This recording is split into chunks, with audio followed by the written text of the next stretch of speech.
प्रभु यीशु क्रिस्त में प्यारे भाइयों और बहनों, आइए हम प्रभु के दिव्य वचनों के ऊपर मनन चिंतन करें। आज का हमारा वचन है संत लूकस का सुसमाचार अध्याय 15 वचन 1 से लेकर 10 तक। यीशु का उपदेश सुनने के लिए नाकेदार और पापी उनके पास आया करते थे। फरीसी और शास्त्री यह कहकर भुनभुनाते थे, यह मनुष्य पापियों का स्वागत करता है। इस पर यीशु ने उनसे कहा, यदि तुम्हारे 100 भेड़ें हो और उनमें एक भी भटक जाए, तो तुम लोगों में कौन ऐसा होगा जो 99 भेड़ों को निर्जन प्रदेश में छोड़कर न जाए और उस भटकी हुई को तब तक न खोजता रहे जब तक उसे ना पाए। पाने पर वह आनंदित होकर उसे अपने कंधों पर रख लेता है और घर आकर अपने मित्रों और पड़ोसियों को बुलाता है और उनसे कहता है, मेरे साथ आनंद मनाओ, क्योंकि मैंने अपनी भटकी हुई भेड़ को पा लिया है। मैं तुमसे कहता हूं, इसी प्रकार 99 धर्मियों की अपेक्षा जिन्हें पश्चाताप की आवश्यकता नहीं है, एक पश्चातापी पापी के लिए स्वर्ग में अधिक आनंद मनाया जाएगा। प्रभु का पवित्र सुसमाचार। हे ख्रिस्त, तेरी स्तुति हो। प्यारे विश्वासियों, प्रभु का सुसमाचार सुनने के लिए, उनके वचनों को सुनने के लिए, उनका उपदेश सुनने के लिए नाकेदार और पापी उनके पास आया करते थे। यह आज के वचन की शुरुआत है, क्योंकि उन्हें प्रभु के वचनों की भूख थी, उन्हें उद्धार की भूख थी, उन्हें मुक्ति की तलाश थी, उन्हें अपने जीवन में एक मकसद, एक अर्थ की तलाश थी, उन्हें सच्चे सुकून की जरूरत थी और उन्होंने उस सुकून को, उस शांति को, उस आनंद को प्रभु के वचनों में पाया, प्रभु यीशु के वचनों में पाया। बुराइयों को छोड़कर वे उनके पास आए, अपनी बुरी जिंदगी को पीछे छोड़कर वे उनके पास आए।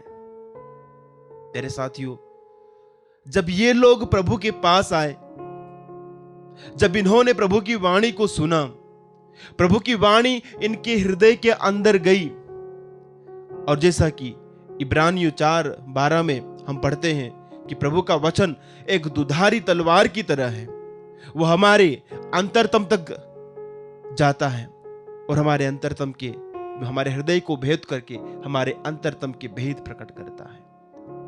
वैसे प्रभु का वचन दुधारी तलवार की तरह उनके ज़हन में उतर गया, उनकी आत्मा में उतर गया और उनको बदल दिया। वे जो पापी थे, वे जो घृणित थे, समाज ने जिन्हें ठुकरा दिया था, समाज जिन्हें तुच्छ समझता था, प्रभु ने उनका उद्धार किया। वे प्रभु के मित्र बन गए, वे प्रभु के दोस्त बन गए और प्रभु उनके साथ भोजन करने जाते हैं। हालेलुया। प्रभु उनके साथ भोजन करने जाते हैं। प्यारे साथियों, जब प्रभु उनके साथ भोजन करते हैं, तो जो लोग अपने आप को धर्मी मानते थे, हालांकि वो धर्मी थे या नहीं, प्रभु ही जानते हैं। प्रभु ने उनकी धार्मिकता को कई बार चुनौती दी है, उनके पाखंड को प्रभु ने कई बार चुनौती दी, लेकिन ये लोग दूसरों के ऊपर उंगली उठाते थे। ये इन नाकेदारों और फरीसियों के ऊपर उंगली उठाते हैं। मेरे साथियों, प्रभु उनकी आंखें खोलने के लिए बहुत सुंदर दृष्टांत सुनाते हैं, भटकी हुई भेड़ का दृष्टांत। और ये भटकी हुई भेड़ कोई भी हो सकता है, कोई भी विश्वासी ये भटकी हुई भेड़ हो सकता है। इस भेड़ से क्या गलती हुई, ये भेड़ क्यों भटक गई, हम मनन चिंतन करें इस भटकी हुई भेड़ के ऊपर। मेरे साथियों, भेड़ भटक गई। आप लोगों ने भेड़ों को देखा होगा, भेड़ें झुंड में होती हैं, एक ग्रुप में होती है, एक समुदाय में होती है, एक समूह में होती है, और वे अपने चरवाहे के पीछे पीछे चलती है। चरवाहा उनके आगे चलता है, भेड़ें उनके पीछे पीछे चलती है। जब एक भेड़ भटकती है तो उसके पीछे कुछ कारण हो सकते हैं। पहला कारण अट्रैक्शन, आकर्षण। उस भेड़ को शायद किसी ऐसी चीज ने आकर्षित किया जो उसे अपने उस समुदाय से और अपने मालिक, अपने चरवाहे से अलग कर देती है। वो आकर्षण उसे खींचे चला जाता है, वो आकर्षण उसे अपनी ओर पुल करता है। वो भेड़ अपना झुंड, अपना चरवाहा छोड़ करके उस आकर्षित करने वाली चीज की ओर जाती है।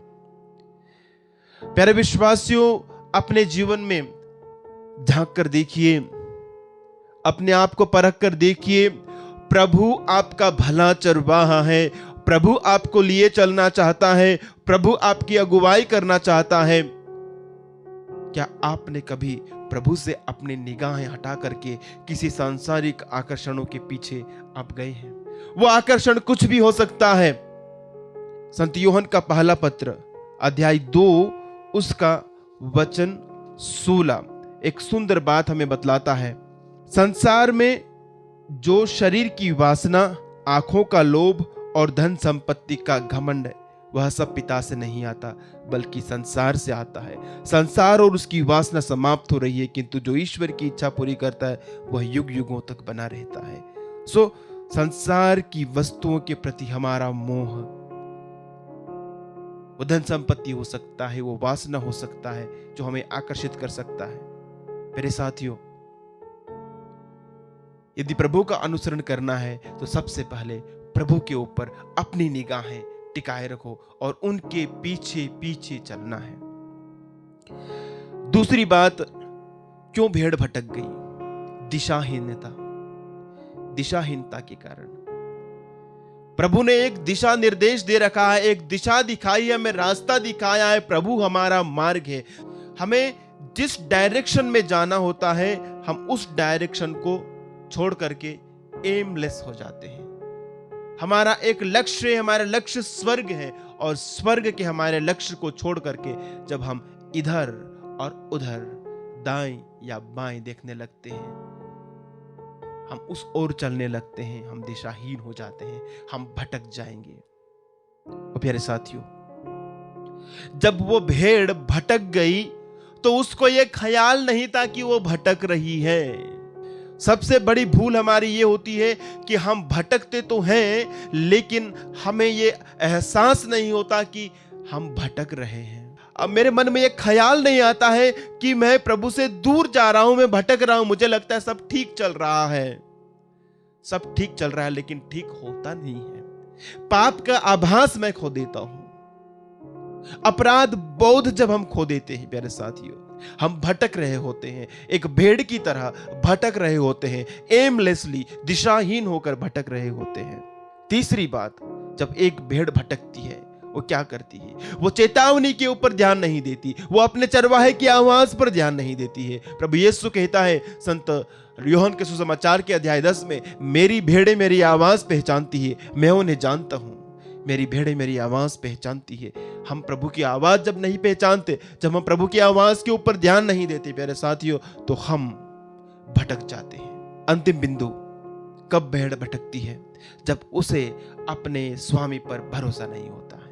जब उसे अपने स्वामी पर भरोसा नहीं होता, जब मुझे मेरे प्रभु, मेरे चरवाहे पर भरोसा नहीं है, तो मैं नेचुरली भटक जाऊंगा। मैं ऐसी चीजों के पीछे भागूंगा, मुझे लगता है कि ये मेरा प्रभु मुझे नहीं दे सकता, ये चीज मैं यहां से हासिल करूंगा। मेरा भरोसा हो सकता है किसी इंसान के ऊपर हो, मेरे किसी संसाधन के ऊपर हो, मेरी धन दौलत के ऊपर हो, संसार की किसी चीज के ऊपर हो, किसी रिश्ते पर हो, उसको मैं ज्यादा अहमियत देता हूं और मानता हूं कि हां, जब तक ये मेरे साथ है, ये मेरे भरोसे का रेफरेंस पॉइंट है। हम सीखें दाऊद से हम सीखें। दाऊद कहते हैं, प्रभु मेरा चरवाहा है, मुझे किसी बात की कमी नहीं। ये बात हर एक विश्वासी के अंदर, उनके दिल में घर कर जानी चाहिए कि प्रभु मेरा चरवाहा है, मुझे किसी बात की कमी नहीं। वो मुझे हरी चराइयों में ले जाकर शांत जल के पास मुझे विश्राम देता है। उसकी लाठी, उसके डंडे पर मुझे भरोसा है। चाहे अंधेरी घाटी होकर मुझे जाना पड़े, मुझे किसी अनिष्ट की शंका नहीं। ऐसा जब मेरा भाव होगा तो मैं प्रभु की एक सच्ची भेड़ होऊंगा और प्रभु मेरा सच्चा चरवाहा। आमीन।